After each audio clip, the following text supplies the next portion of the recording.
So is everyone able to see the slides? Yep. Yep. All right. So hello everyone. Thank you for coming to our first monthly online workshop.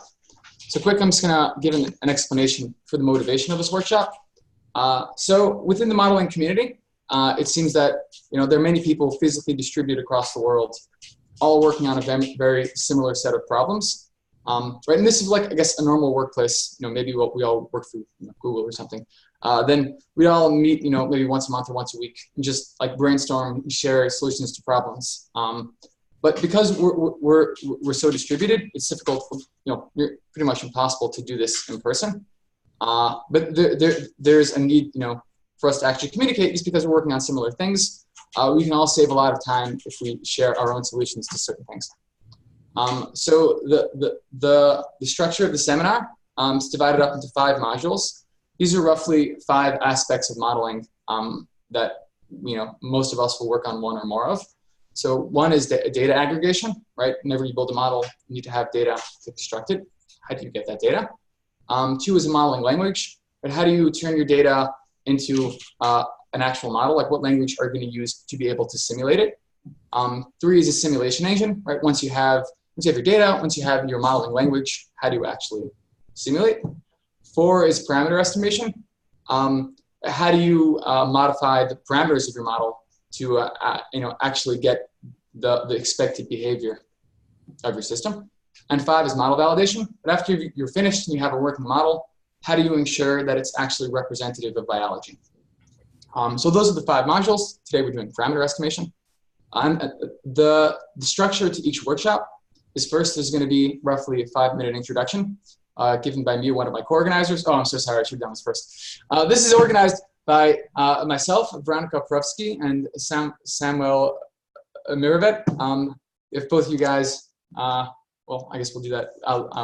We'll do that after the slideshow. But yeah, so they're all organizing with me. I'm in Mount Sinai School of Medicine. Veronica is in Washington University doing a PhD, and Samuel is in the CRG in Barcelona, also doing a PhD. So the discussion each week will be led by one of us. And each presentation will be introduced by one of us. So after the introduction, there's going to be 2 workshops, each 20 minutes long. These are going to be 2, I guess, cutting-edge softwares to solve whichever problem we're dealing with. And then afterwards, there's going to be a group discussion addressing how we can face this challenge. So to give a quick overview of what the discussion is going to be, it should sort of have the dynamics of a work meeting, right? Because we all work on these common problems, and we can just, this is a good opportunity for people to share problems they're working on, and for other people to share solutions they might have. So the goals of the group discussion are to identify common challenges between us. For people to share their own personal solutions to these challenges. Maybe, one of you guys has thought of a new way that someone else doesn't know about. 3, we can all brainstorm new solutions to problems. If we find, there's a problem we all face, no one's come up with an adequate solution, we can start thinking of ways to solve it. And 4, to help create a collaborative community of modelers, right? Because we do all have a common set of problems. Perhaps if we identify something, and there's a group of people who want to work on it, they can actually work on it together. We could start sharing our efforts more efficiently. The rules for the group discussion: 1, err on the side of commenting. Every, I guess, conference has its own etiquette, but I think it's important that we foster like an open discussion. So if you have something that you think you want to say, but you're not sure if it'll be helpful, if it's the right thing, just say it. You have nothing to lose. This is a safe space. But we'd all appreciate your opinion. 2, honest debate is encouraged. Just be polite. It's important that we actually get good practical advice out of this group discussion. So, if someone says something and maybe you've tried it and it didn't work, you disagree, very politely, of course, you should definitely voice that. I think that's very helpful. Rule number 3, mute your microphone when you're not talking. Makes a lot of noise and that builds up.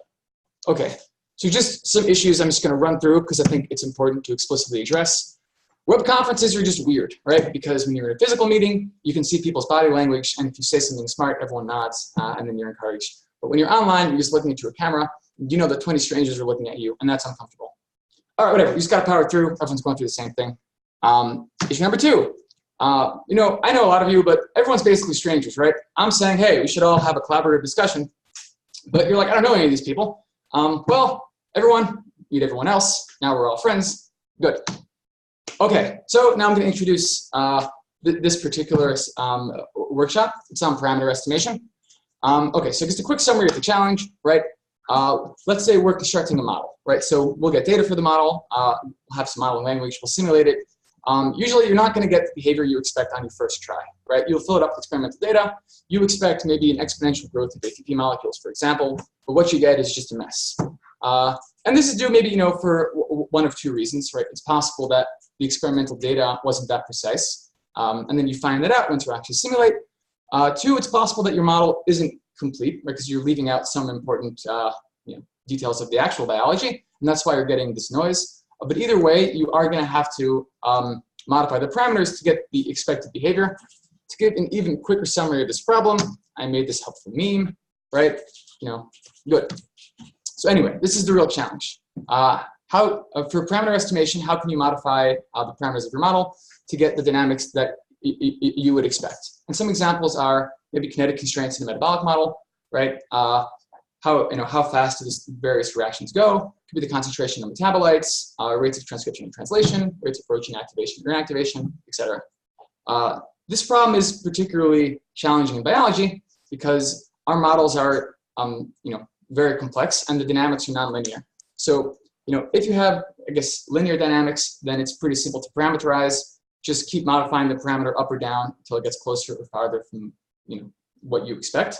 But because biology is so nonlinear, there's lots of local minima, and there isn't, an obvious way to accomplish this. Okay, so just to narrow the scope of the discussion, there's two related issues that we will not be discussing today. We'll be discussing in later modules. One is where to collect the data for parameterization, right? This is this is definitely a crucial issue. We're going to talk more about this in the data aggregation module on September 4th, so tune back in then. And second, how do you validate the parameters after you've chosen them? Like maybe it gives you the behavior you expect, but you need to actually ensure that it represents biology. That will be discussed in the model validation module on July 3rd.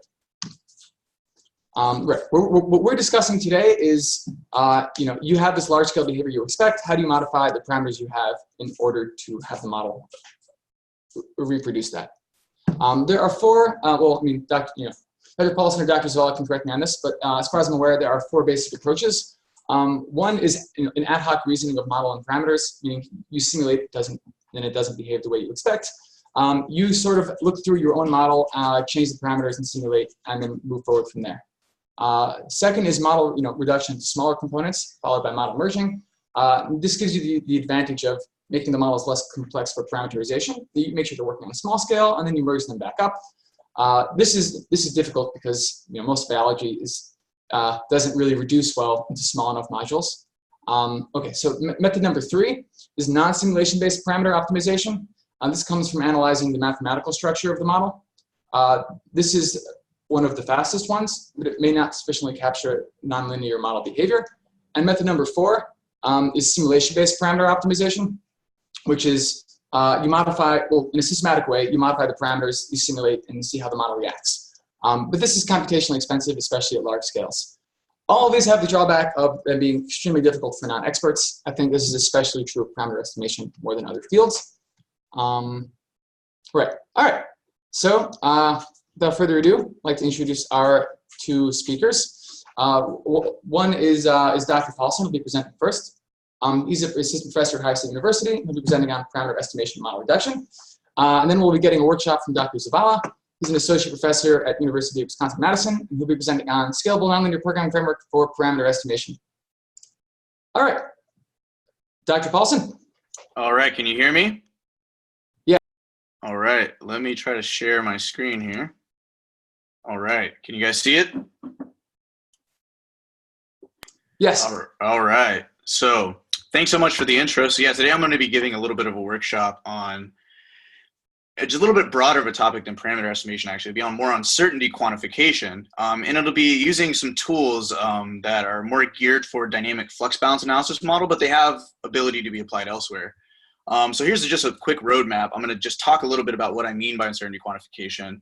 talk about the sort of state-of-the-art main approach that we can use for that, and then how we developed an extension that works really well for dynamic flux balance analysis models, and then go through an example to show you how that works, and then just conclude and bridge some points for potential jumping off points for discussion. So, uncertainty quantification. If we want to talk about a global framework for uncertainty quantification, first what we have to talk about is a model and potential objective constraints. So I'm going to write down my computational model, and this could be a very, very expensive model. So in a biological system, it might be a collection of genomes along with kinetic expressions and extracellular concentrations in a reactor. But of course, there's many, many parameters, there's initial conditions, there's lots of things that go into that model, and some of those things are known well, some aren't. So then there's really a next step. After I built the model, it's really how can I understand how much uncertainty I have in all of those leading into parameters, right? And in this case, when I say global framework, I don't just want to talk about a local deviation from a parameter value. I want to talk about actually a full distribution representing all potential possibilities as well as their associated likelihoods, right? So how likely is a certain possibility to be? Now, of course, once I've quantified this uncertainty, I then would want to understand if I propagate that through my model, through the inputs of that model to the outputs, right? What does that describe? So again, an example might be a kinetic expression. I don't know that well. I associate a distribution with it, and then I propagate that through the model and understand, for example, a concentration of glucose and what that distribution might look like on the output, right? And I use a simple notation here in the corner, y is equal to mx, x being the input parameters, m being the model function, and y being the output. And of course, there's another kind of subproblem here, which would be like sensitivity analysis. How sensitive, if I change my parameters or have ranges in my certain variables, how does that affect the outputs? But really, all these steps are very important. We're not really going to talk about how to model it. We're going to assume the model's known, but we are going to talk about steps B and C and C prime in this work. And just to be a little clearer, there's actually even more general types of uncertainty that we could talk about, not just about the parameters, but also on the structure of my model. And the things I'm going to be talking about here actually will account for model structure if you sort of repeat them for each model structure, right? So I'm working with a fixed structure here, but again, you can incorporate model structure errors as well using very similar ideas. And again, why might you all want to do this? Well, clearly you want to use the model to do something. So you might want to make decisions about how to proceed. You might want to optimize something. So understanding all these effects is very critical, right? Because if I work with a bad model, a poor model, and I try to make decisions based on that, I'm not going to get what I want. And then as Yusuf mentioned, there's some specific challenges in biological systems. This is a general framework, but for biological systems, we have a lot of extra kind of challenges, including we might have a huge number of parameters, right? We might have a lot of uncertainty. So not just small, relative little uncertainties, but a lot of uncertainty.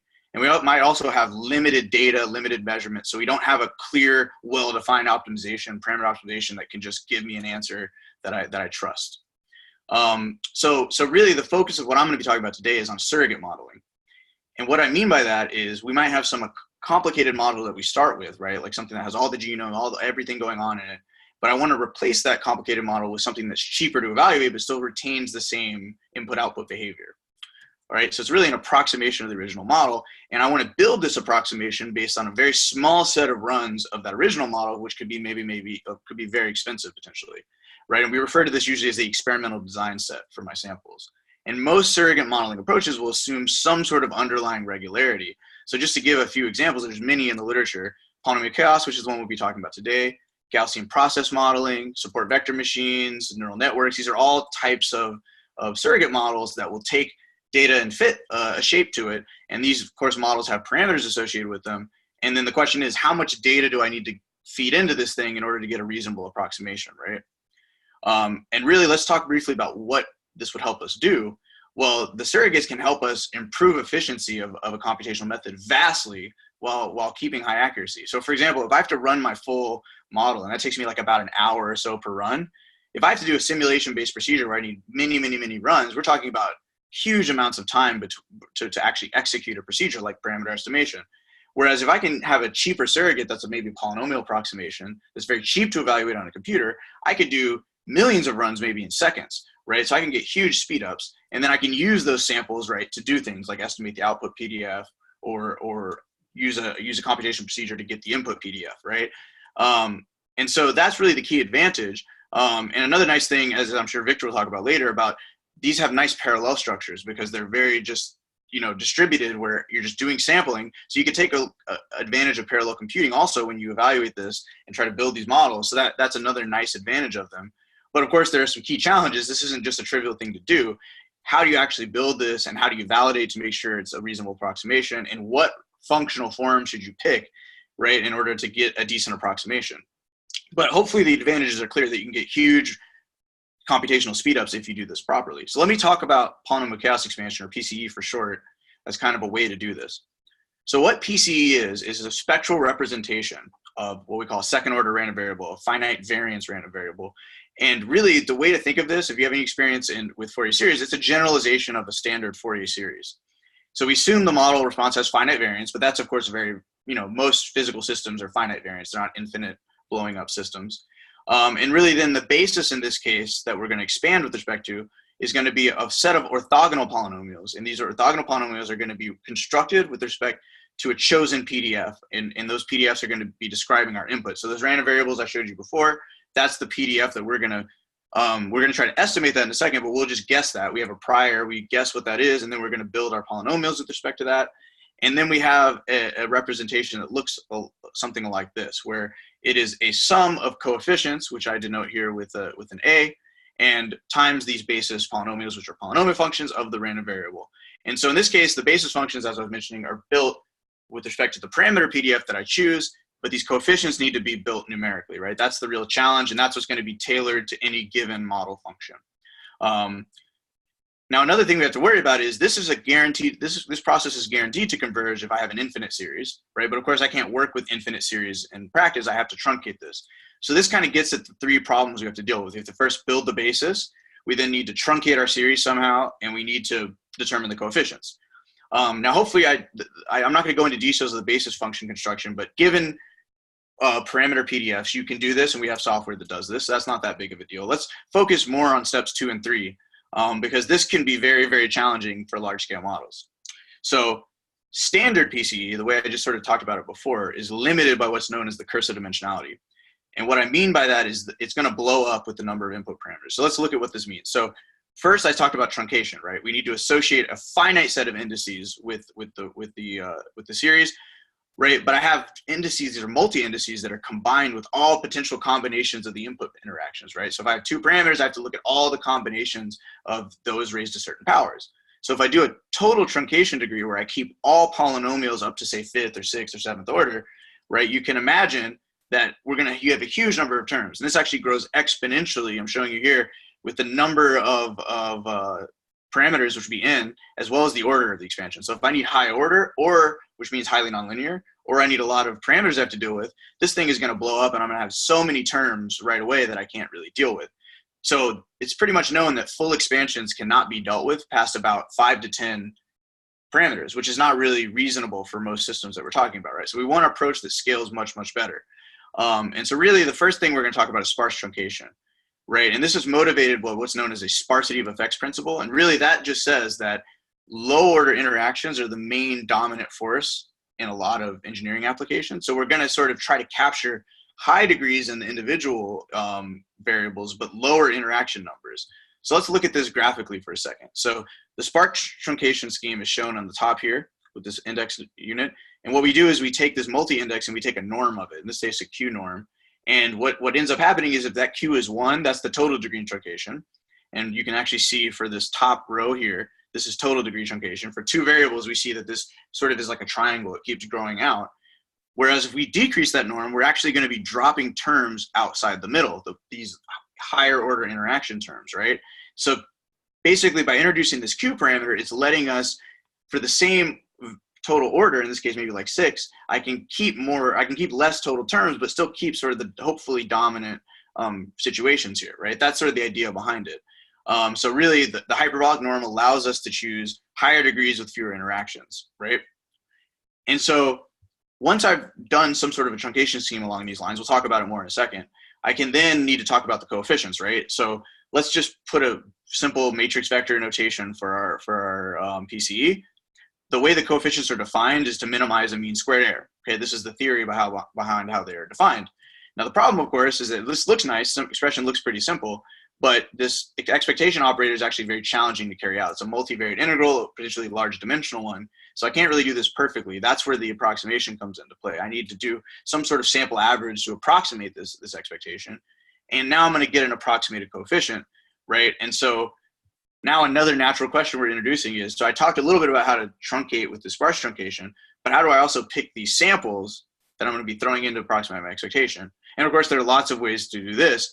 And usually we focus on random designs, right? So Monte Carlo sampling, for example, which uses a standard random generator to generate these samples, is one approach. Latin hypercube is another one that's another random approach that also space fills a little bit better, so it has a little bit better coverage properties. Quasi-random sequences are also possible, right? Sobol sequences, for example, or Halton sequences. But this tells me kind of maybe the shape of which I should choose things, how I should choose them, what the random number generators say, but it doesn't tell me the number, right? And how do I validate given a certain number? So I just want to briefly talk to you about overfitting, because this is sort of a key part of what we're doing here. So here's an example of what we call the range function, which is this blue function here. This is the true function I want to approximate, right? So I'm going to use a PCE approximation, but I'm only going to use the number of samples equal to the order of the basis. This is like an interpolation, right? Because there's only, to minimize that error, I can get a perfect minimization with matching the points exactly, right? And so let's look at different interpolations, how they behave. So we see for the red is the with 3 points interpolating, so this would be a second degree polynomial. It does okay, clearly not great. As I increase these number of samples, what's kind of interesting is I get much, much worse approximation errors, right, at certain parts of the function, even though empirically I'm matching the function everywhere and at more points, right? So it's sort of showing me having more points is good, but if I use higher order polynomials, it might be bad. And I don't know that necessarily if I just look at the empirical error, which is in my training set. So this is really the key piece of what we're going to be talking about is I need to do something that isn't just an empirical error that allows overfitting. I have to use some other error approximation technique. And cross-validation, which is an idea from machine learning, helps us out a lot. And what cross-validation says is, okay, well, I can't just look at the training set alone. I need to actually try to maybe split my data that looks at training and validation, right? So I'm gonna actually take my data set, split it into different sets, and train on one and then compare on the other. So that means that I'm looking at data that has not been used to train the model.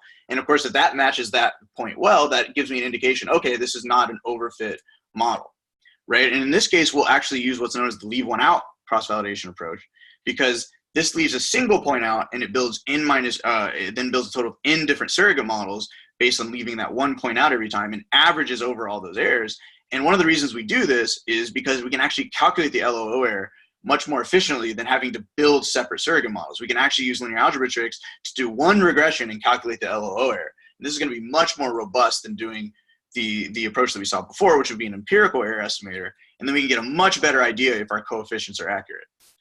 Okay, so I talked a bit about sparse truncation. I talked a little bit about how to do this based on cross-validation. So then here's the final kind of piece of the puzzle, which is I don't just want to do sparse truncation because I might over-truncate my system. I want to balance that with sparse regression.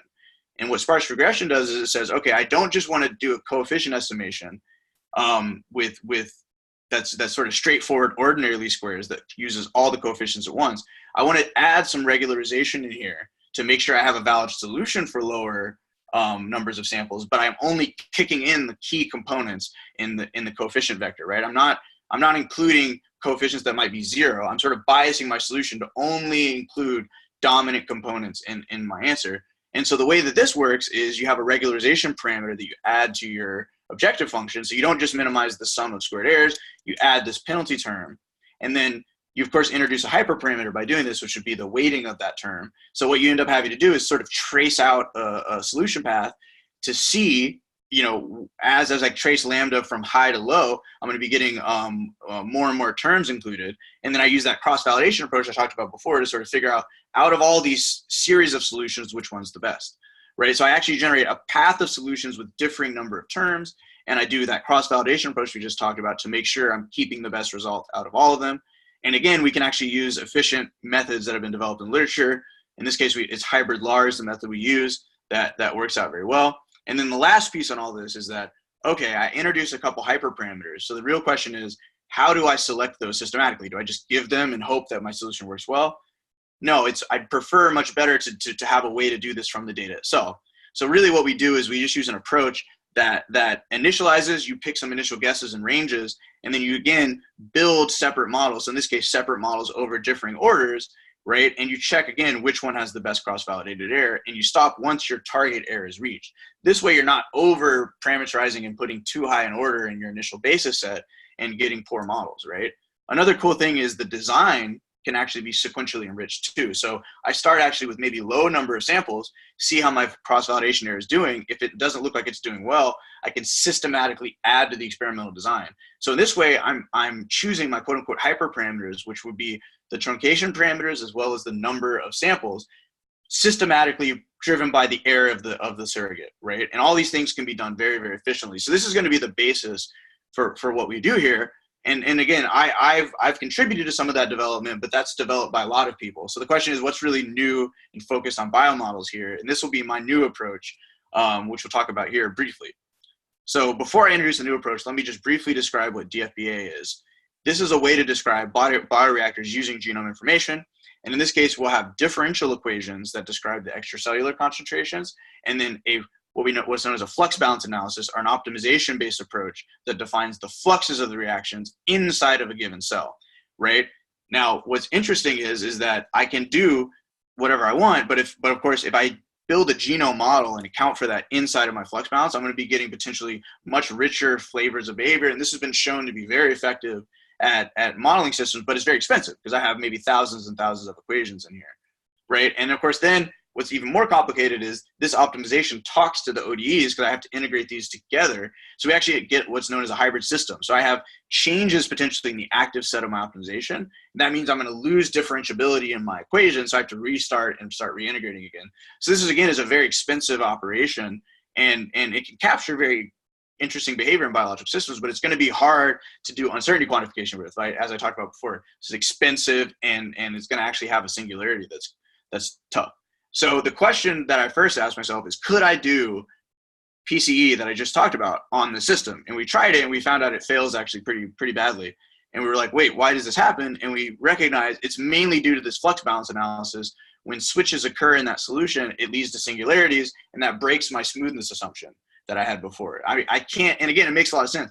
I can't use polynomials that are all smooth functions to approximate a non-smooth function very well. So that's really the question, is how can we modify PCE to handle non-smoothness? And it's actually a very simple idea. We just do an elemental decomposition into smooth functions. We, instead of doing an approximation that's a polynomial everywhere, we do polynomial approximations in subsets of the parameter space. And if I pick these subsets smartly, right, then I can actually get the fast convergence rate of polynomials, right, and not really lose my convergence. I actually restore my convergence rate. So I'm just introducing some terms here, but the basic idea is very simple. You just choose some elements and build local PCEs on each element. So then the question now that we have is, how do we choose the elements? And that's what I'll give you a little taste of here. So if I had an ODE, if we see in the top here, this is a non-smooth ODE. This one has a constant decay rate, and then it becomes 0 once the concentration or Y hits 0, right? And I can actually analytically derive what the solution looks like, and I can plot it out pretty easily. And what we see here is that as the parameter X increases, the time that I hit 0 increases, but you can very clearly see a discontinuity happening whenever this kink occurs, right? And so that was really the basis of our idea, is that we know that the system is not differentiable at this point, but before and afterwards it is. So if we can model that, then and split it into these two elements, before and after differentiability, we could actually restore our convergence rate. So that was really the whole point. And what's funny is that in this kind of a simple example, you can derive this function very easily, but in general you can't. But guess what? The way that it hits 0 is actually smooth. So we can actually use PCE to build a boundary model, and then use that to build separate models within each of those elements. So that's really the whole crux of what our new idea is and our new toolbox is. And just to give you a little bit of an example, let's walk through an example of dioxic growth on E. coli. So this was a benchmark problem that's used in the literature for a lot of solvers, and it's really used because it's known to be stiff, very complicated to integrate, as well as have multiple singularities. And we're going to use a genome reconstruction here. So we're going to have an LP model that's integrated along with the ODEs that has over 1,000 reactions and over 700 metabolites. And this has been put online in the literature. You can download this model for free. We're going to look at uncertainties in the substrate uptake kinetics. So in this case, there has been a paper that actually reported estimates for some of these values, and they estimated them from data, but they used a trial and error procedure. So they just did sort of tweaking locally by themselves to guess what it is. So I'm going to take those as my nominal values, but I'm going to say, okay, there's actually uncertainty around them. So I'm going to attribute an extra 10% uncertainty. And all the results I'm about to show you are actually generated using our toolbox that we put online. Here's the GitHub link. One thing I will note is this is not fully open source yet, because there are some local solvers that do some of the local PCE and the GFPA operations that should be installed with it, but we are going to work on getting that fully open source.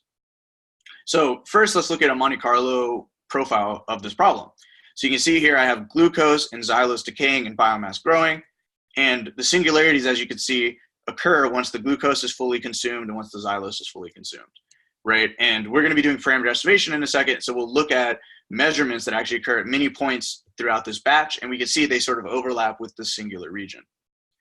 So the first result I'm showing you is how PCE works, the sparse PCE approach works for the model validation approach, for the singularity boundary approach. And I'm showing the ordinary least squares. This is if I didn't use any sparseness, and the sparse approach.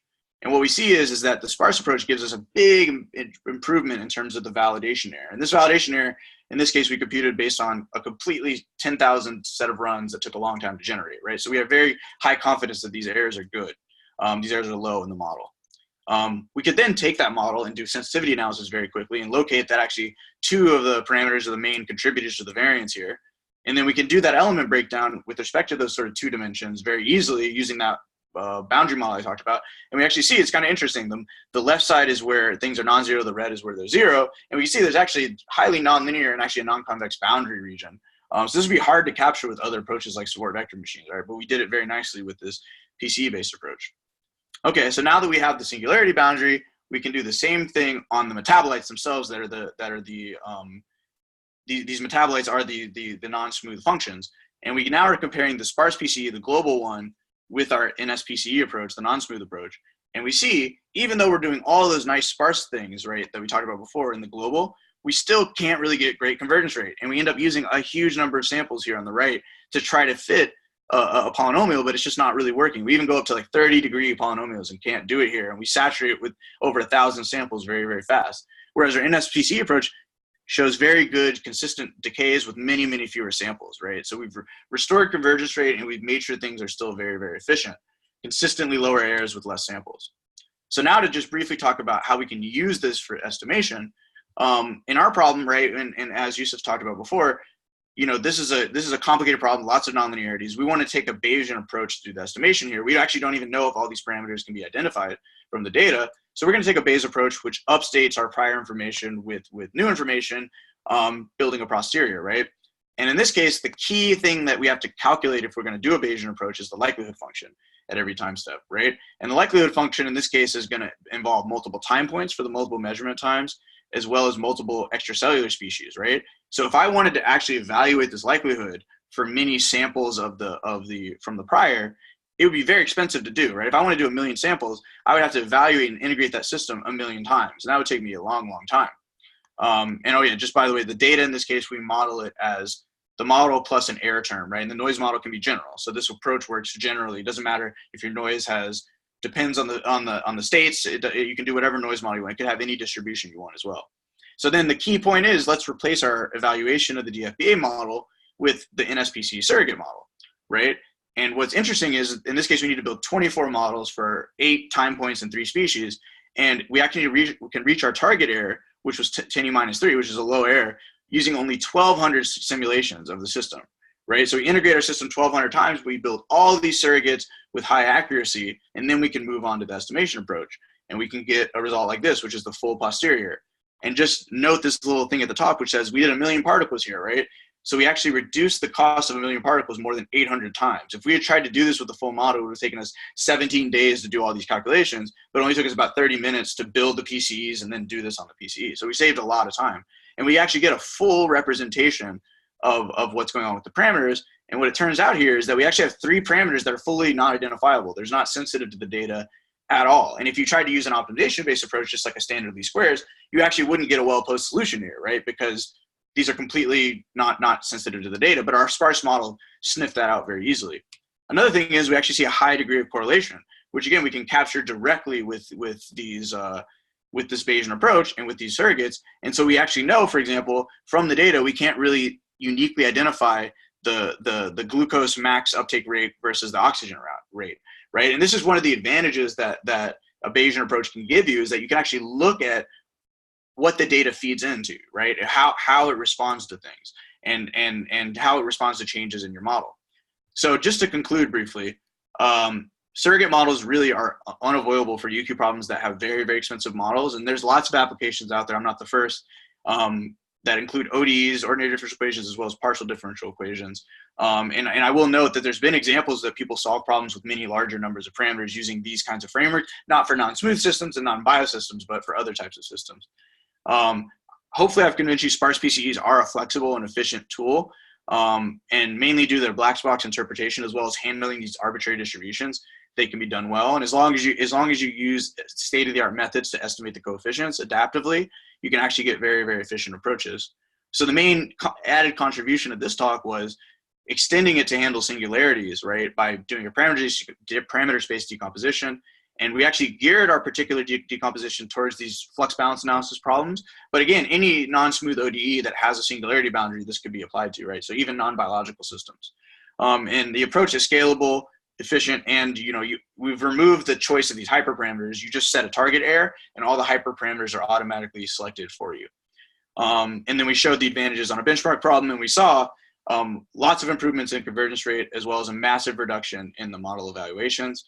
And I just want to also point out this benchmark problem is one from the literature with real data that people weren't able to be solved before. And I think part of the reason is because it's not fully observable, and you can't do optimization-based approaches with it easily. So these simulation-based approaches are too long. So I think we've really enabled a new thing here. And again, the code is available to do this on new problems, and we're going to hopefully make that open source in the future. And I'll save these future work things for another time, just because I'm probably running a little late. So thank you so much for your attention, and any questions, or moving on to the next talk. Thank you. Yeah, we're going to do questions all together at the end. Okay.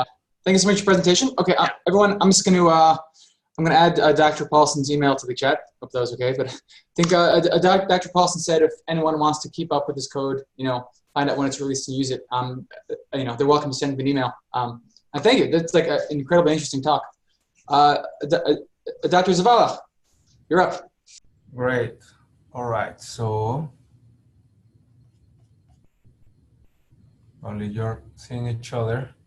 All right. So probably now you can see the slides. I think we're just looking at your computer background. Oh. Good. Do you see it now? Yeah, we can see it now. Okay, great. There was a little delay. All right, great. So, so great to be here. So I want to just thank quickly the organizers for this nice initiative. I think it's good to communicate this type of things. It's more effective doing it this way. So what I'm going to just present very quickly is work on parameter estimation for dynamic models. Dynamic models have complexities precisely because they're described by differential equations. So what I want to tell, I hope the take-home message here is that when you're dealing with differential equations, you have two paradigms. You can try to simulate these equations over and over again using an integrator like ODE 45, let's say in MATLAB, or you guys can try to discretize these differential equations, transform them into algebraic equations, and then try to optimize using that discretized system. In some types of models, the second approach, the discretization, gives you significant benefits, and that's the approach that we take here. So that's in a nutshell kind of the take-home message. That is going to allow us to scale to problems that have a lot of parameters, problems that have a lot of nonlinearity, like a strong nonlinearity, and also problems that you might need to capture physical constraints, like parameters cannot leave a certain domain and things like that. So that's kind of the take-home message. Just to give you a little bit of perspective, so the approaches we're going to be discussing are general. They apply to parameter estimation in different types of dynamic models, but I just want to give you the motivating application of how we've been applying this to biological systems models. So this was work with Ophelia Venturelli, which is a systems biology person here in the university. So she's very interested in modeling these microbial community models. She's collecting data that captures how different species are interacting with each other. So the typical model for doing this is Lotka-Volterra or generalized Lotka-Volterra models. So these are highly nonlinear models. So these simple binary interactions that you see here, these are the concentrations of different species, the abundance, actually create a lot of nonlinear behavior, a lot of instabilities, oscillations, multi-stability, all sorts of interesting stuff. So the key here is to estimate these interaction parameters alpha ij and alpha I0 from data. And these parameters are very important for our collaborators because they capture the strength and also the direction of the interactions. So if you have a parameter alpha that is positive, so what this means is that these two species are synergistic. So they're collaborating to try to grow together. If this interaction parameter is negative, then they're fighting, they're competing. And the proportion of positive values or negative values of alpha is actually very important. Turns out that people have shown, people in the biology community, that turns out that the most resilient communities are neither ones where you have full cooperations and also neither the ones that you have full competition. So it's very interesting. So resilience of these communities is actually more related to having a good proportion of positive and negative interactions. So these are the types of things that they are interested in understanding. And this is work that has been done not only in microbial communities, but also goes back to even ecological networks. So it's a pretty interesting type of framework, right? So this is the parameter estimation problem that we're interested in solving in a general abstract form. So many different applications can be fit into this framework. So let me just walk you very quickly to this abstract kind of formulation.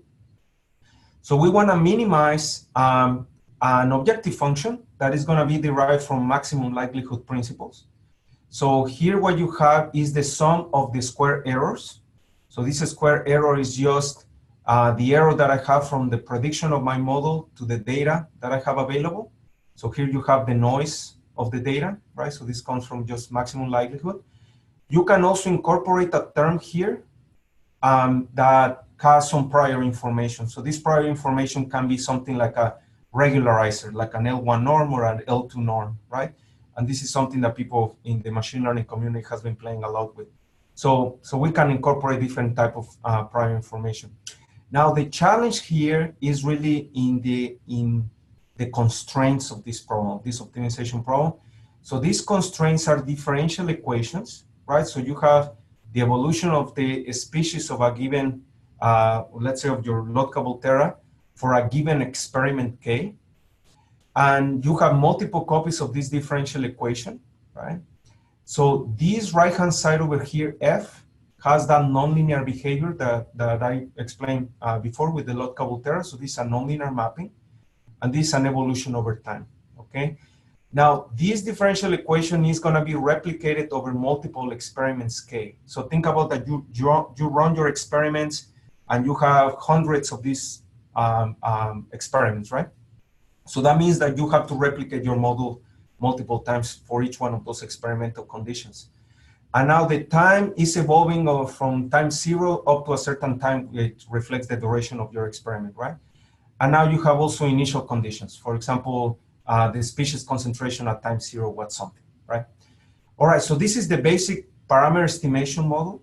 And what I want to tell you right away is that optimization tools cannot deal with differential equations directly. So you need to follow two paradigms. Either you simulate these equations for different values of alpha and estimate the objective function for a given value of alpha. So that's what we call a simulation-based approach. Or the other approach is that you try to discretize. We're going to convert this set of differential equations into a set of algebraic equations and try to keep those algebraic equations directly as constraints here. And we can convert this optimization problem into a very big nonlinear optimization problem. This is also something that the community calls a nonlinear programming problem. Now, you might say, well, this seems crazy, right? So why would you discretize and convert this into a very large problem. So the reason for that is that it turns out that if you do that, you can preserve a lot of the structure of the problem, and the optimization solvers are able to exploit that structure. And I'm going to show you in a second how that works. But turns out that that approach is significantly faster. It allows you to scale to many more parameters. So alpha that you can deal with are on the order of thousands to hundreds of thousands. And it will also be very fast and allow for parallel computing, all right? So it's kind of a counterintuitive way of solving problems, but turns out that you can do it. Just to cut to the chase, when we tried this in these microbial community models, so our collaborator gave us all these data sets, right? So she has been running tons of experiments. So she has experiments where you grow a certain species by itself, then you put it in contact with another species, like another, here I'm not a biologist, so let's say just CA, right? and these are interacting. And you see that when they start interacting, the concentration of BH starts decaying, right? And then she's running all these experiments with different combinations of species, and she's precisely trying to understand if they're fighting or they're cooperating or what type of behavior you're experiencing, right? And now what we want is to fit this data using the lockable terror model. So the basic framework that she had working originally was in MATLAB. It was being done by doing this simulation-based approach, estimate these parameters by just constantly simulating the lockable terror models until you find a good fit. That code, original code, requires 7 hours to solve the problem, all right? When we apply our approach to discretize and solve the big optimization problem with this discretize, we're able to solve this problem in 10 minutes, all right? So just to give you an idea of how big of problems you can deal with, this problem has 88 experiments. You need to estimate 156 parameters, and you have 12 differential equations, right? Now, what I was explaining to you is that the challenge here is that the lockable terror model has 12 differential equations, but you need to replicate that every time that you add an experiment, right? So you're talking about here on the order of 800 differential equations that you have to deal with simultaneously, right? So those are a lot of differential equations. When you discretize all those differential equations, this problem is converted into a set of over 100,000 nonlinear equations that you need to deal with in the optimization solver. Turns out that nowadays solvers like IPOP, this is the one that we've been working with and the community uses quite a lot, is capable of solving problems with up to 1 million nonlinear equations routinely. And you can even solve those problems in your laptop. So it's not that you need a parallel computer, I'm sorry. So if you want to scale up to even larger problems, you can do it. And then it's actually pretty easy to do, all right? So these are the results of the fit, right? So you see that the model is capable of explaining a lot of the behavior. We're using some of the parameters that we're estimating from here just to infer the strength of these interactions. So it's actually pretty interesting type of evolution of insights that you get out of this. And now what I want to do is instead of just explaining to you like the math behind this, which is something that you can find in the paper, and I'm also happy to discuss offline. Instead, what I want to do is just show you how these tools look like, right? So that you guys get an idea of, okay, what do I need to do to be able to use these tools, right? So the modeling framework that we use for a lot of these things is Julia. So probably some of you have heard of Julia. So Julia looks a lot like Python. So it's an open source programming language that has multiple toolboxes. So one of those toolboxes is called JUMP. So JUMP is a package that allows you to formulate optimization problems. And the nice thing about this optimization tool is that it is an algebraic optimization tool. So what it does for you is two things. So it's going to allow you to express equations, and I'm going to show you a more challenging example next. It's going to allow you to express nonlinear equations in the same way that you write them on paper. So this is not like MATLAB, where you sometimes have to vectorize your equations. So you can actually express them like in the way that you write them on paper. So like if you have summations or if you have complex nonlinearities, you can express them in that way. The other interesting thing about this tool is that it allows you to compute all the derivatives that you need for your nonlinear equations automatically. So you don't have to do anything. The big challenge with MATLAB and when you're doing these simulation-based approaches is that you don't get access to derivatives that easily. You need to do that yourself. In this case, everything is automatic, and the derivatives play a key role in allowing the solvers to solve these problems, right? So think about just very quickly, and I'm just gonna spend like 5 minutes doing this. Think about very quickly that you wanna solve a very simple optimization problem with two variables, X and Y. So what you do is define a model, you add the variable X and the variable Y, you tell the solver, I want these two variables to be positive, right, or not negative. I want to minimize this objective, so you declare an objective, and my objective is X minus 1 squared plus X minus Y to the cube, right? So this is a nonlinear function.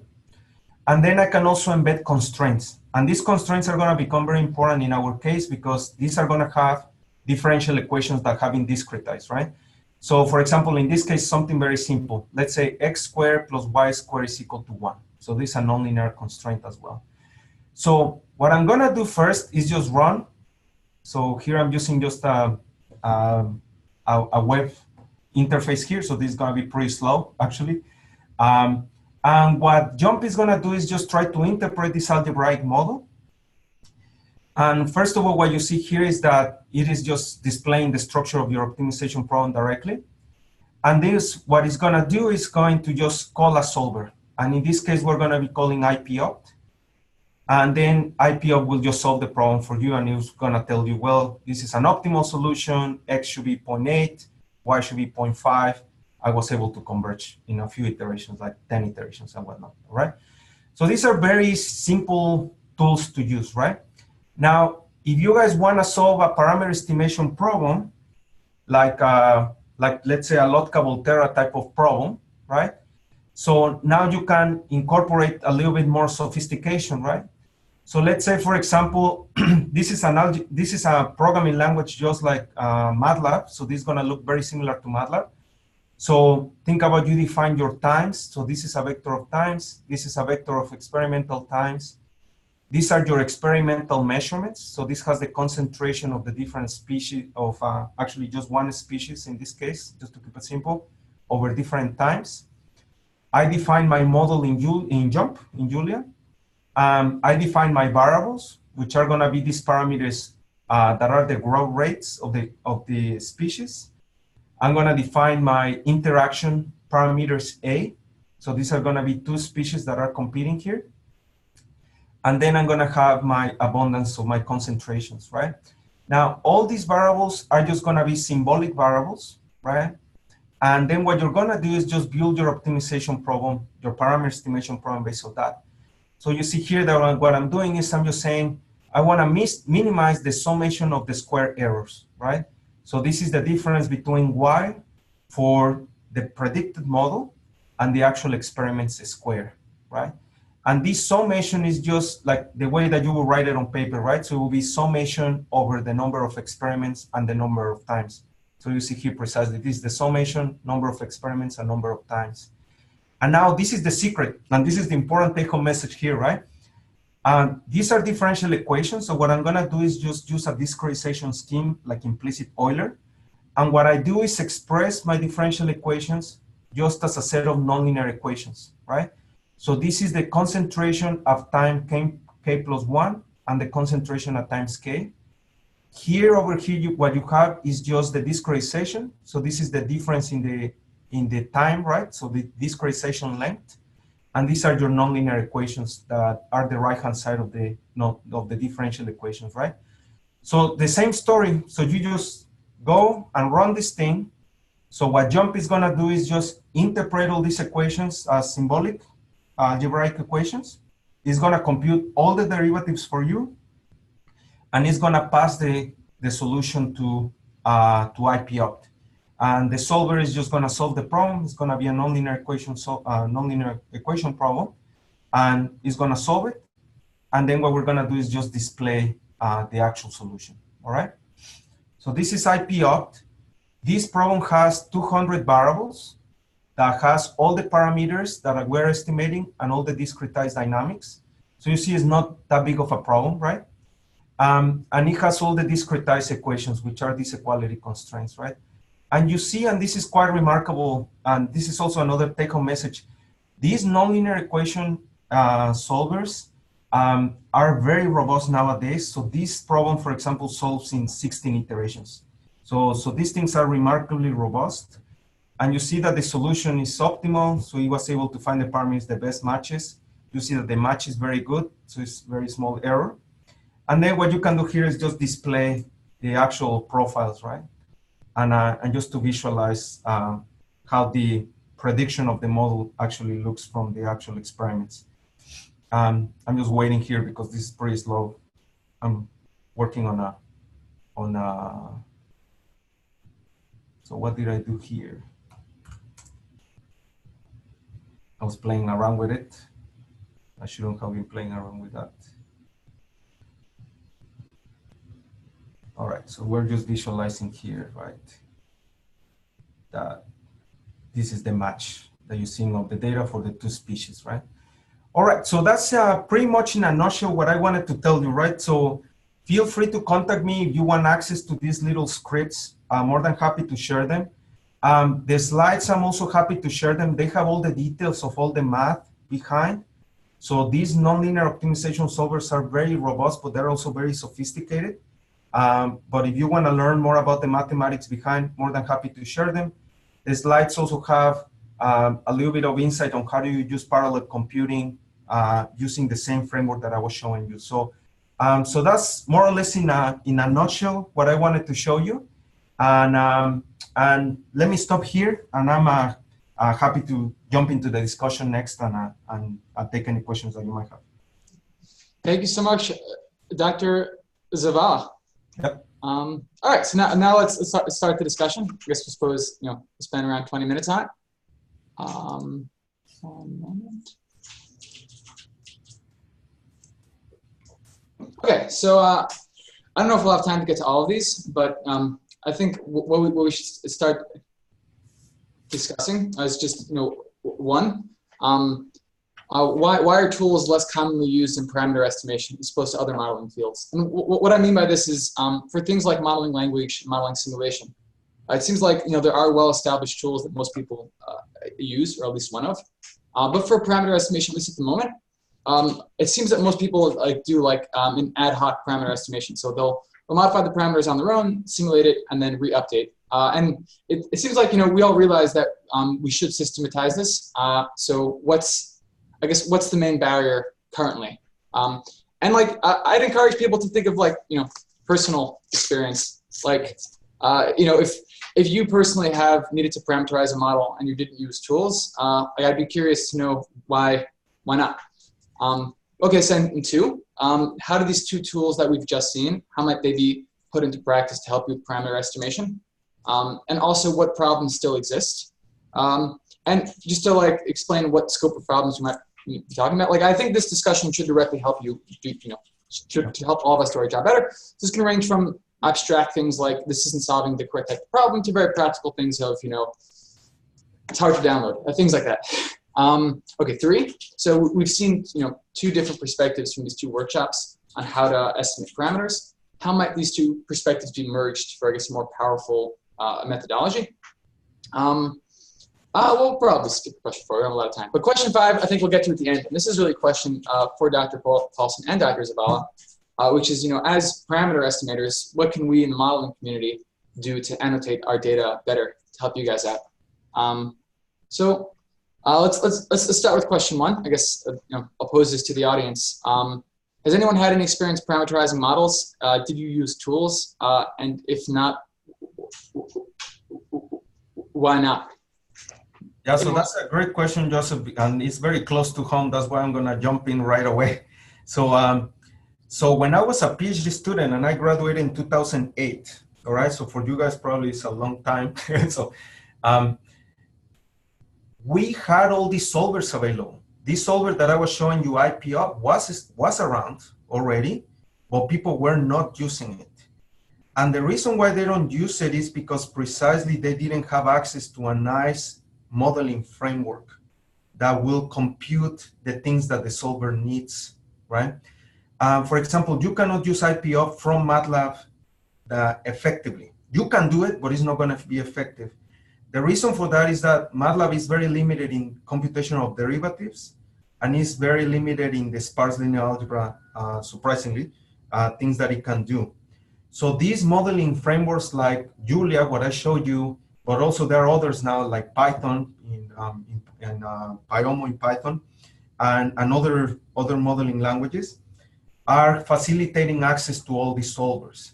And I think the closer these modeling tools allow you to express the model from the way you have it on paper to the way that you have it in the computing code, the faster you will have access to these parameter estimation tools. My collaborator, I can tell you, she was very frustrated because she could not estimate these parameters quickly. And she said, this is not even that big of a problem, and it's taking 7 hours to solve. And it's because the availability of these derivatives and all these things that I was telling you about. So she was actually quite shocked when we told her the first time that we were able to solve the problem in minutes, right? So I think that, yeah, we need more open source tools that the models are expressed more and more in algebraic form, and that we are able to see the equations. A lot of also modeling tools are black box. So if you cannot expose the equations, you cannot do anything with them. So it's very hard to operate with a black box model, right? So so that's a little bit my perspective. I thought I might jump in, Victor, as well, because that was exactly my take home as well. And just to also give an example from the control side where I know a lot more. So that was an example where people had tools to try to solve optimal control problems, which are similar to parameter estimation problems. But again, the limited access to simple and easy, just being able to take your optimal control problem, write it down, and solve the problem, right? That made people not be able to use it. So caste is actually a new framework that's out there, which is much closer to what Victor was just saying. So I'd encourage people to look at it because it's an example of where you can symbolically write down equations and it automatically does all the things that Victor was just talking about. And now I've seen an explosion in people being able to solve problems before that people should have been able to solve, but they were taking very, very long times just because they were writing their own local solvers and not taking advantage of all these things. So I think Victor's right on that, is correct. We need open source, easy to accessible things for modelers, right? To be able to take their model, write it down, and solve the optimization side of it, right? And just to address the question that you were saying, why are there more modeling tools? I think it's just due to the advent of the technology. ODE simulation was around for a while, right? Whereas optimization took a while to get to this level of very robust things, and it's just taking its time to break in to the technology world. But I think we're starting to see it. So the more things like Victor can do, and that's what I'm as well trying to do in my own group once I start, is release things open source, download it, and you can play directly with the model as opposed to all the inner workings, right? We want to put all that, do state-of-the-art things, but behind it's really quote-unquote black box to you. The things you guys as modelers would need access to are the equations, exactly like Victor said. Thank you both. It's interesting to hear, I guess, from both of your perspectives as developers of these parameter estimation tools. Does anyone, I guess, in the audience, more from the modeling side, have any experience with trying to use some of these tools?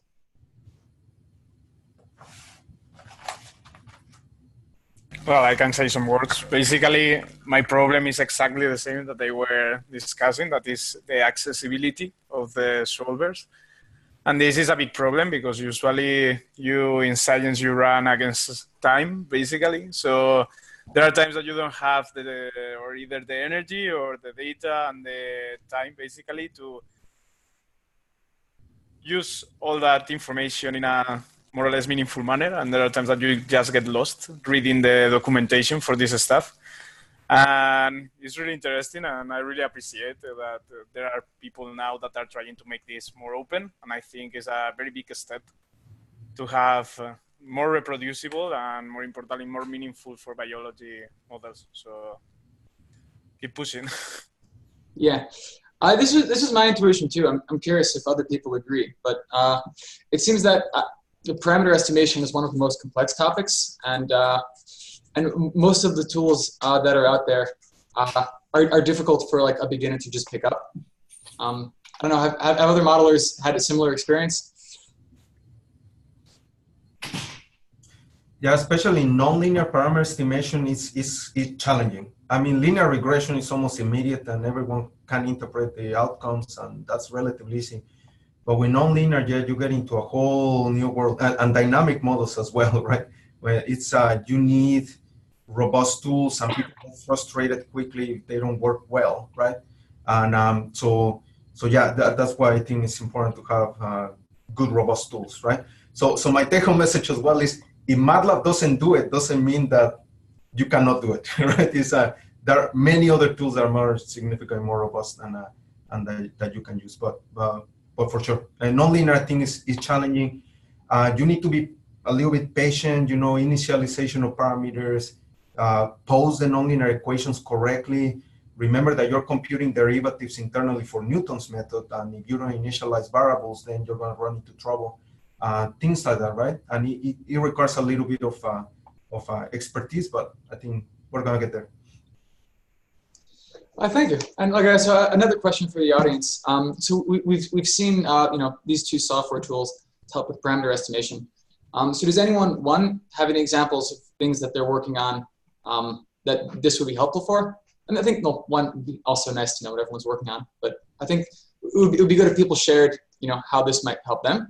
And B, also interestingly, does anyone have any parameter estimation problems that this software will not work on? So, you know, we can identify what problems must be solved. So, anybody?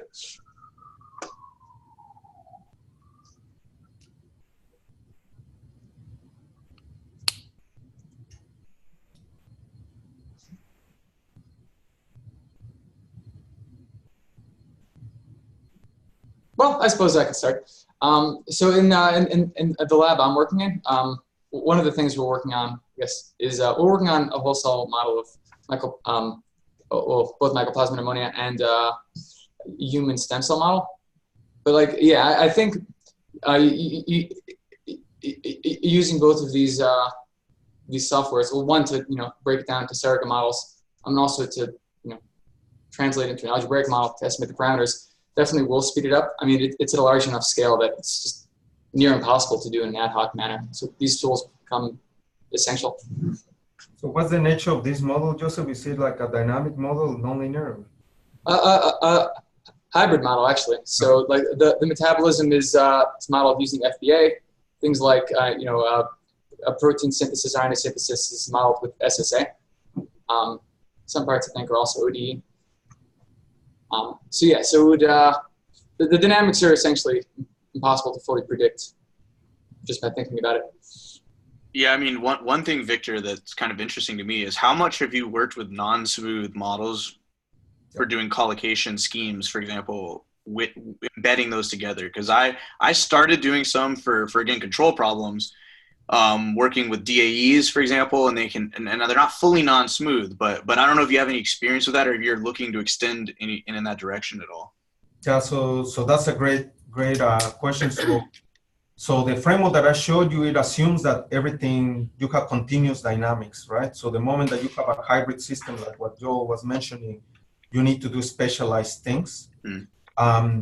There are things you can do that people have done in the past, but the tools are still not there to do it in a robust manner, in a scalable manner. So that's something that, like, hybrid models, turns out that it might be easier to deal with in a simulation-based framework.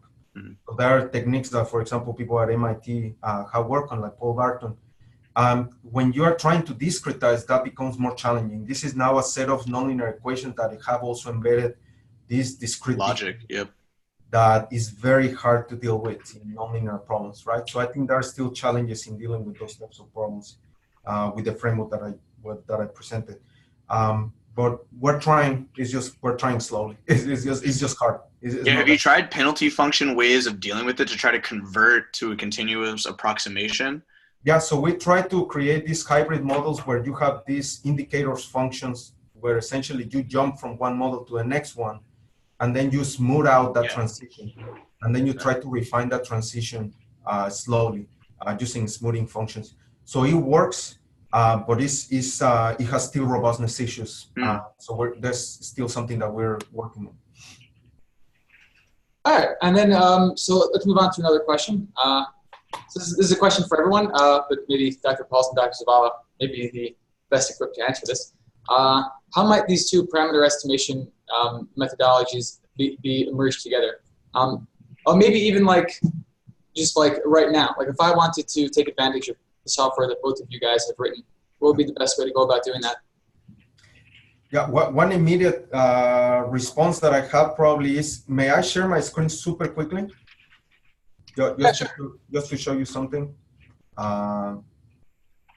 So just super quickly. So one of the things I didn't have a chance to talk about is, okay, so you optimize, you find these parameters, but you also want the posterior, you want the distribution of those parameters, right? So this is very challenging to get, particularly in nonlinear models. So the way that we do it is we do systematic perturbations on the problem to try to to assess the sensitivity of the parameters to those perturbations, right? Now this assumes that the model, that the posterior is a Gaussian distribution, which in the case of nonlinear, that's not the case. So one of the probably interesting things that could be done is trying to see if we could use the framework of polynomial chaos expansions to trying to estimate that posterior distribution to get the actual shape of the distribution, as opposed to just doing this approximation. People have tried different sampling-based techniques, so they give you some general idea of how the parameters might look like and the distribution might look like, but it's not like super accurate, right? So that could be a possibility that will be interesting in exploring, right? Yeah, and I also see one thing that I'm interested in trying to do is, so the surrogate modeling that I talked about, right? There's nothing that restricts it to simulation-based approaches. You could do optimization on top of the surrogate, right? And I know, Victor, you'll know Larry Biegler's talked a little bit about using surrogates to bridge gaps between scales. So I've been thinking about is there ways to sort of take this non-smooth model where clearly there's discontinuities and singularities, but you could sort of isolate them with my surrogate approach and then do the smoothing techniques on that surrogate to still keep this very efficient optimization-based kind of approach within it. Now, again, you're going to lose some accuracy and you still have to build the surrogate. So exactly how to do that and how to do that within the optimization is a question, but I think there are potentials there. And then as Yusuf was also sort of talking about, isolating where it would be best to do the surrogate modeling is also a very big question, because it doesn't mean you have to do it on the full model like I was doing, right? You could try to do it locally in different spots, but figuring out where it would be most beneficial, especially in the context of solving the optimization faster, that would be very interesting. But so I see a lot of places to merge them, but I think there's going to be some that are better than others, right? And there's probably a really good choice that we're not quite aware of yet. That's sort of my take on it. Yeah. Well, thank you. So someone from the audience posed a question. So this is a question from Paul. It's in the chat, but I'll just read it out. I was wondering if Victor's approach also works well for parameter selection, i.e. by driving the value of some parameters to 0 for selecting, for instance, the reaction equations that are relevant for the observed dynamics and excluding those that are not. Yeah, so now that you have this powerful way and fast way of solving this parameter estimation problem, now you can do all sorts of interesting type of analysis. So we do have sparsification techniques to try to minimize the number of non-zero parameters, for example. So we have different types of priors to say, I want not only the best parameters, but I want also the minimum set of parameters that I can do. You can also do analysis on observability. So so if some of the parameters are not observable, turns out that IPO will tell you that. So it will tell you the curvature of the objective function of the solution. So if the minimum is very well defined, it will tell you. If it's not well defined and there are multiplicity of parameters, it will tell you. And that can start guiding the parameter selection types of problems, right? So yeah, definitely you can embed this in more sophisticated workflows to do this type of analysis as well. Well, thank you. Does anyone else have any questions for our two presenters or any one of us?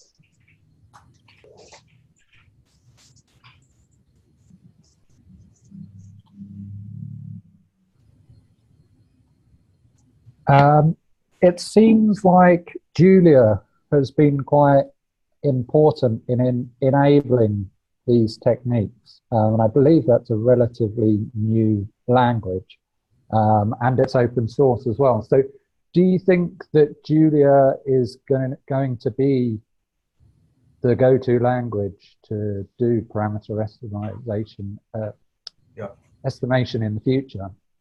And well, yeah, that was it. Go for it. Sorry. Cool. I would say that yeah, Julia is a really powerful language in terms of expressivity. So it's a little easier to express things compared to Python. But Python is also a very nice language and very highly adopted, right? I would say that here, instead of just saying Julia is going to be the programming language to go, I would say that the way that I would frame this is that probably the set of languages that will probably take over in the future will be Julia and Python, as being the languages that people will likely use for all these things. The reason for that is that, first of all, they're open source. So that means that you can open them up and you can incorporate your own modeling abstractions. So if you understand that this is a parameter estimation problem, you can very easily just implement a package that focuses just on parameter estimation.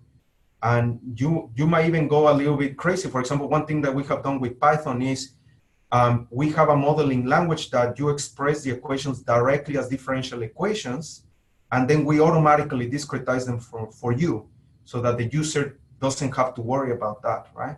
So those types of things can be done with open source languages, and is much more accessible. So I would say both Python and Julia are very promising as both languages as being a good future languages. So. I just a quick follow-up on that. Did you use Julia there mainly for parallel computing capabilities, or does Python have everything that Julia has from a parallel computing perspective? Yeah, I think that both of them have the same capabilities. Julia is faster, you know. This has been one of the main advantages of Julia over Python, that Julia uses a different compiling paradigm. So instead of pre-compiling everything and being a highly interpretive language, they use a concept called just-in-time compiling. So that allows them to accelerate a lot of the tools and a lot of the things that you can do on the fly. So that gives them like almost the speed of C, but the expressivity of something like Python or a high-level language like MATLAB. So there is somewhere in between there. So people are excited about Julia because of the speed. So I think that's something that has definitely been a big benefit. All right, I think we're going to have to end the seminar for this month. Thank you so much, Dr. Zavala and Dr. Paulson. Those are both incredibly interesting presentations. So everyone, please join back first Wednesday of next month. We're doing, model verification. Is that right, Veronica? I think so. Whatchamacallit? Oh, also, if anybody would like, you're invited to join this a Google group. Ideally, we can start to make a community where if someone has almost like a Stack Overflow, but for this, specialized field, if someone has a question, they can just pose it, and if someone knows of a solution, they can respond back. So everyone, thank you so much for joining, and hopefully I'll see you next month. Yeah, thanks so much for having us. Thank you, everyone. Bye-bye. Bye-bye.